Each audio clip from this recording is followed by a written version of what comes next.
Discretion is advised. Your mama black. This program contains language and sequences some viewers may find disturbing. Right! Police have arrested a man they believe took a Charlotte woman's dog and sold it on Craigslist. Barry Sharp was arrested and charged earlier this week with 2 counts of larceny of a dog. We first brought you the story in October when a UNC Charlotte student told police Sharp sold her dogs after she paid him to watch them while she was in the hospital. Here, back. Why is he so stupid? Why is he so stupid? I ask myself that every day. Breaking news, nigga. Some breaking news. Facts don't care about your feelings. There's something wrong with the black man's mind. There's something wrong with his mind.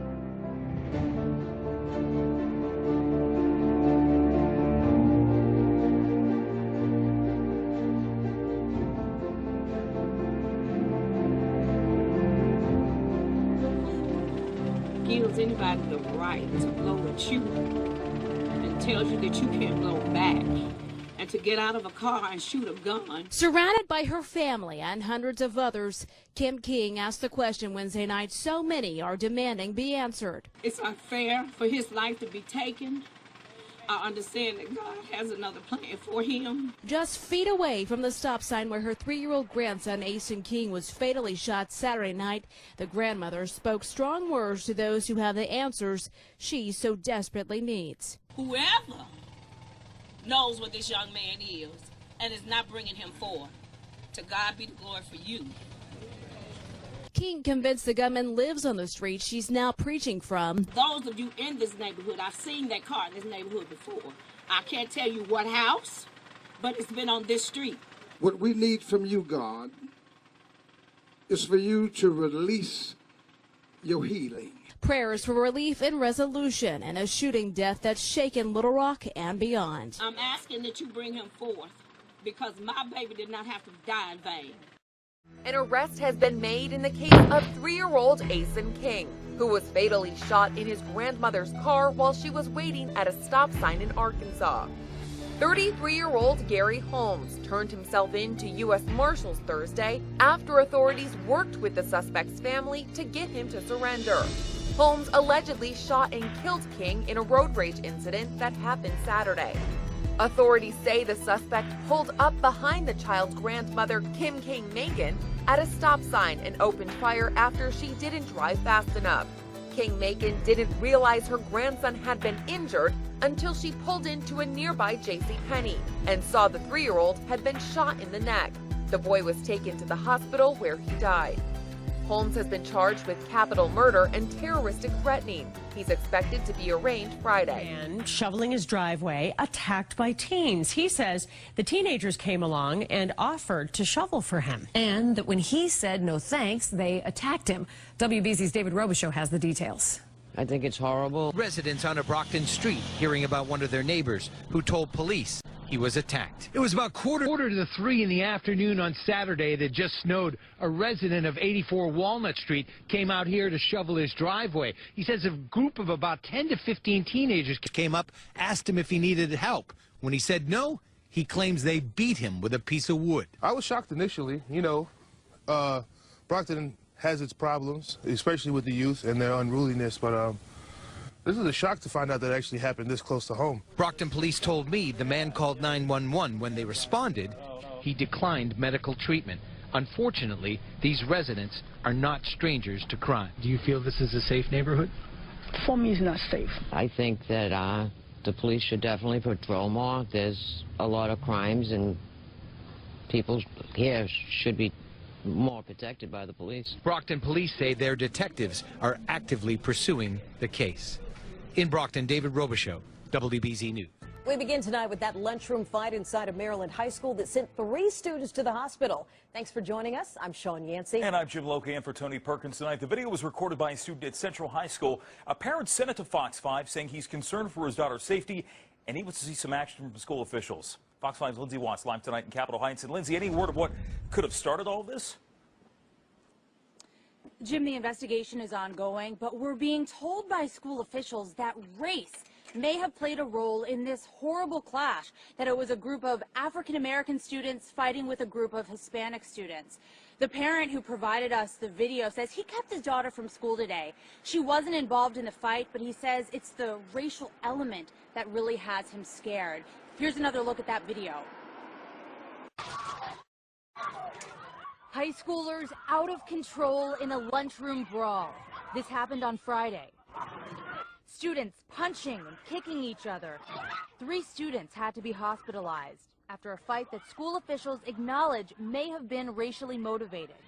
A spokesperson for Prince George's County Schools says the African-American students were the aggressors, and because the assault was directed at the Hispanic students, the principal is working with the district's diversity officer to bring all students together.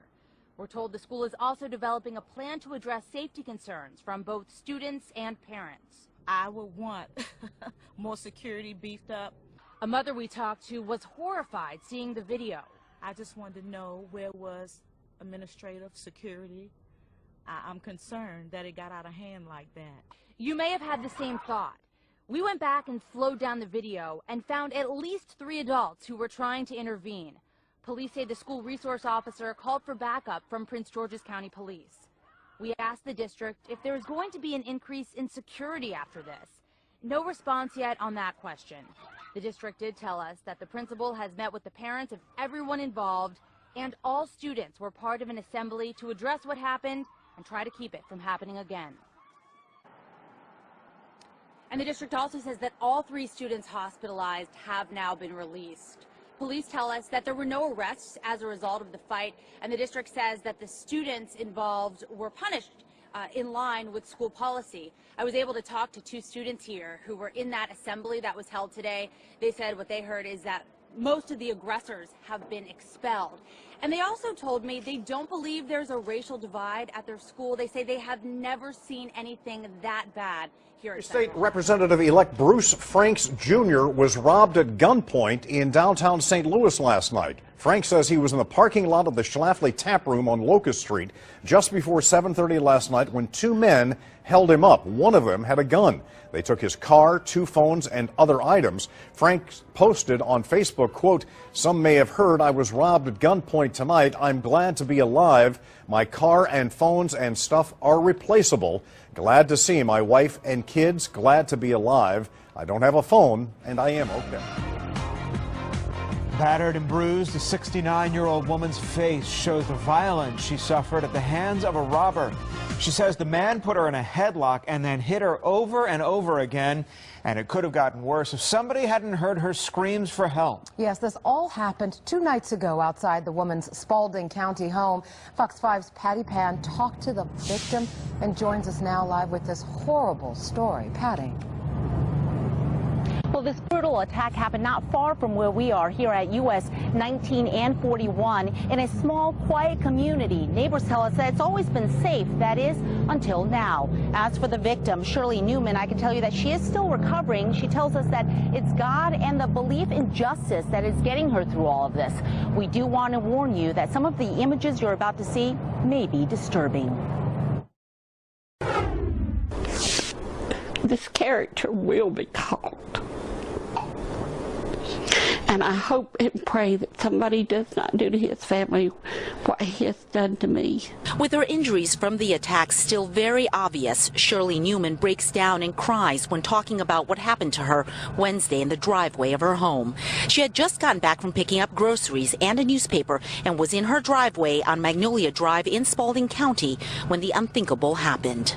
And he said, "Give me your money. Where's your money?" I said, "I don't have any money," and he grabbed me by the neck and he started beating me in the head. The 69-year-old woman tells Fox 5 the man dressed in black wearing a toboggan just kept punching her. And as he was punching, he was saying, "Where's the money? Where's the money? Where's the money?" where's your money? That's all he said was, where is your money? Miss Newman says it felt like an eternity, but her screams for help eventually paid off. Neighbors like Betty Brown heard her cries for help. She was bleeding profusely, you know, and there was blood on her shirt and on her, all over her face. It was really unsettling. Miss Newman had to get stitches to the back of her head, is finally regaining some vision in her eyes despite still swollen, sustained scratches to her arms and legs, and is unable to eat solid food because her lip was busted open. Sadly, Miss Newman says the attack has changed everything for her. I'm sleeping with a hammer beside me. Because if he were to try to come through here, I went today and applied for a gun permit. It could have been worse. It really could have. He knocked my glasses off of my face, and I couldn't see anything. I just assumed my glasses were going to be broken because I couldn't see anything. Now, Ms. Newman does believe that this individual followed her home either from the grocery store or from a local pharmacy where she picked up a newspaper outside. We do know that the Spalding County Sheriff's Office is investigating. Anyone who could have seen anything that night is being urged.